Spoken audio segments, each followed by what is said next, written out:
Hello there. For those of you unfamiliar with who I am and what I do, allow me to introduce myself really quickly. My name is Kirin, and I've been running a writing advice blog and YouTube channel for a long while now. The month of November is coming up, and with it comes National Novel Writing Month, or NaNoWriMo, or NaNoWriMo, depending on how you say it, it's all the same thing. And this month, if you don't know, it's a month that challenges people to write 50,000 words in 1 month, averaging to about 1,637 words a day. And, it's a boot camp, it's a marathon in which people who love writing decide to spend, the month fighting real life and finals and school and Thanksgiving, American Thanksgiving, in an attempt to write a novel in 30 days. Or as much of a novel as possible within 30 days. And I've been answering questions on NaNoWriMo forever. I mean, you're watching this on my channel, and if you want to check out more, there's tons of questions there. I've been answering them the entirety of October. There's one question that I've been getting a lot, repeated question, and I haven't been tackling it because I think it deserved a pep talk on it. And I'm going to be tackling it today. What is that question? What am I talking about? This is a question that I get every NaNoWriMo, and I get it every time Camp NaNoWriMo rolls around. And the question goes a little bit like this. Why should I bother? Why should I bother to do NaNoWriMo? Why should I bother to put myself through this test? And there are always a couple of extra notes to this question. We have things such as, I failed already several times before, or I am not even that good of a writer, or I don't have time. It's my dream, but I don't have time. And those are all legitimate concerns to have. They are. I don't think they are unfounded. I think there are reasons why people feel that way. And I kind of wanted to dedicate today's video to talking about the question. Why bother? Why bother doing National Novel Writing Month? And there are a couple of things that I want to tackle, and a couple of bombs that I want to disarm really quickly. And I'll just start by sharing a little bit about myself. I first found NaNoWriMo a long while back. I don't know exactly the year. Was it 2010? It might have been 2010, 5 years ago to the recording of this video. Maybe a little bit before that, probably 2009 now that I think about it. But I found it, and I was writing seriously for the first time. My entire life I've been telling stories, I just never thought that I had the right to write books. Does that sound silly? A little bit, but that's the culture that I grew up in though, and what people around me had told me. I didn't consider writing fiction until a professor in college told me, hey, your writing is really good. It was an English course, by the way. And they told me, hey, have you considered doing fiction? And I realized at that moment that I never considered that because I didn't think it was an option for people like me. People who were immigrants, people who came from a culture of poverty, and working at workshops at the age of 10, I didn't think those were things available to me, to be able to write books for a living. That's not an option in my character sheet. During character creation, I didn't get that choice. But I started doing it anyway. I started writing, and it was hard at first. It's always hard at first. And I heard about this thing called NaNoWriMo, National Novel Writing Month. I heard about it on WordPress. Man, that's dated now. And it seemed interesting, but I ignored it. And then a year passed by, and I've been struggling with my own life and with writing. And I thought, you know what? A year later has passed. I've been doing my own stuff. You know what? Let's try it. Let's try this crazy challenge of writing 1,637 words every night for 30 days. Let's do it. And I couldn't complete it. I couldn't complete it the first year. I couldn't complete it the second year. And then when the third year came, I thought that I couldn't do it again. But I wanted to try. And I did it. It was actually around the time in my life where I was dealing with a bunch of really negative stuff. And it was the time in my life where I wanted change. I wanted things to start working out for me. Not only my writing and my professional life, but also many other elements of who I was as a person. And people often ask me, Max, what was the difference? What made the difference for you? What made you go from failing to succeeding at National Novel Writing Month? And first and foremost, I want to just take a moment to remind you that you are an individual of your own. You are a human being with feelings, desires, and emotions. And no matter what culture you grew up in, no matter what your family said, what your friends said, what everyone around you said, You deserve the right to define, to create your very own definition of happiness. And with that as well, you define success and failure. Those years that I did in NaNoWriMo that weren't successful, I don't call it failure, because I still wrote stories. And, they're part of my experience. They're the bricks that I laid down and became the road to where I am today. There are no failure in lives. You only keep getting better. Everything is a learning experience. People forget that. And when they ask me, Max, what made it for you? How did you manage to finally do it? And a couple of elements came to mind, and I'm going to be talking about them today. As for the first one, what really helped me was to stop judging myself before writing. What really helped me was to sit down and acknowledge that what I'm writing is not ultimate. That what I'm writing, the first draft, nobody's ever going to see it. No one is ever going to lay eyes on it. And when I acknowledge that, not only acknowledge that the same way you acknowledge things you learn in class, but you actually internalize it and becomes a way of who you are and what you do things and how you do things. Writing became less hard, less tedious, less about writing a line and thinking what would your college professor say? What would that person who was mean to you at the cafeteria would say if they read this line? You turn all of those things off.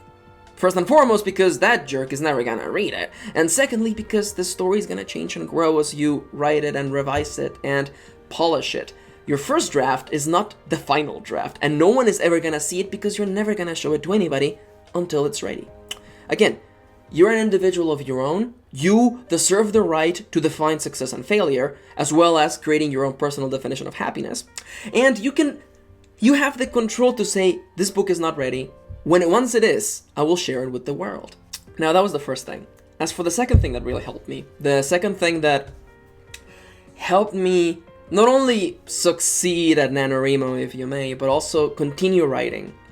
Because while NaNoWriMo may seem incredibly daunting and terrifying, I think that continuing with writing, getting up on December the 1st, once NaNoWriMo is over, and continuing to write is the real gift. Because 30 days a novel does not make, but it's a marathon, it's a boot camp, it's meant to put you here to make the habit to write. And when people ask me, Max, how did you finally create the habit? I came upon a terrifying realization when my life was at its lowest, when I realized that my life and who I was did not reflect who I wanted to be. I came upon a terrifying realization when I wasn't finishing stories, when I wasn't putting in the time to write. It hit me hard and it nearly destroyed me, and that realization was, unless I write, unless I dedicate myself to writing, my dreams of being a writer would never, ever happen. And I know that somebody just rolled their eyes and went, well, duh, that's how it works. Yeah, but I don't think a lot of people internalize that. This is not a matter of hoping that things will work out. This is not a matter of planting a seed and hoping that maybe it grows. Writing is about showing up and writing. And when that hit me, it suddenly became so much clearer. If I write, and I keep writing, and I keep finishing books, and I keep publishing books, then it's not a matter of maybe someday will work. No, that's the recipe right there. You don't just lay down bricks and hope that maybe at the end there will be a road. There's gonna be a road. Brick by brick, you're building a road. It's gonna take a while, sure. But the Great Wall of China wasn't built in a day. It actually took many days. So when people ask me, why should I care? Why should I bother to do NaNoWriMo? My reply to them is almost blunt, too blunt. As blunt as the flat side of a hammer, but I have to be like that. Why do you care? Do you want to be a writer? Do you want to write stories for a living? Do you want to share them with the world? Does it excite you to enter these worlds that only you could have made? Does it excite you? Is it interesting to you? Is it fun to view the life of these people that you have found across time and space through the alchemy of your imagination? You have found these people. Isn't it fun to look through their eyes? Isn't it fun to see their struggle? And isn't it amazing that you experience this story first? That you're the first reader, the first viewer? the first person to visualize these characters. That's why I do it. It's really fun. It's really interesting and really exciting. Yes, there's an element of joy that comes from other people reading your work, of course. Yes, there is the monetary enjoyment that comes from selling these books and actually making money, sure. But when the writing becomes hard, when I feel down about myself, and when I remember the voices of those who said I would not succeed, I remind myself why I do this. Because it's fun. It is fun. It's fun when the characters are enjoying life. It's fun when the characters have to fight for their lives. It's fun and it's heartbreaking to see them be sad. It's fun and it's heartbreaking to see them struggle, but that is the way stories are made. I am living their lives through their eyes, seeing them make choices, and that is exciting. It's fun. Beyond the realization that I had to write, beyond the realization that writing wasn't ultimate, I acknowledged that writing was fun, and I made it fun, and I discovered what was the most fun for me, and that's what I've made writing about. My stories are about characters, their lives, their struggles, their rises and their falls, and that's what writing means to me, because I'm an individual, because I am a person of my own, and I deserve the right to define success and failure, and I deserve to have my very own individual definition of happiness. What is writing for me? Telling stories. Seeing them through the eyes of a character who maybe exists somewhere far away in a different time, in a different place. That's writing for me. Why should you care about National Novel Writing Month? Why should you care about writing? Because I think you find it fun. It intrigues you. Is it a hard commitment? Of course it is. But so is deciding to build a road, deciding to build a Great Wall. It's a big commitment. But it's also big fun. And the great thing about November is that it is the best time to be a writer. There's solidarity everywhere. Everywhere you turn to, people are talking about it. People are sharing their stats and sharing what's happening with them, making vlogs, making posts, tweeting about it. It is the best time of year to be a writer. And it is the best time to start.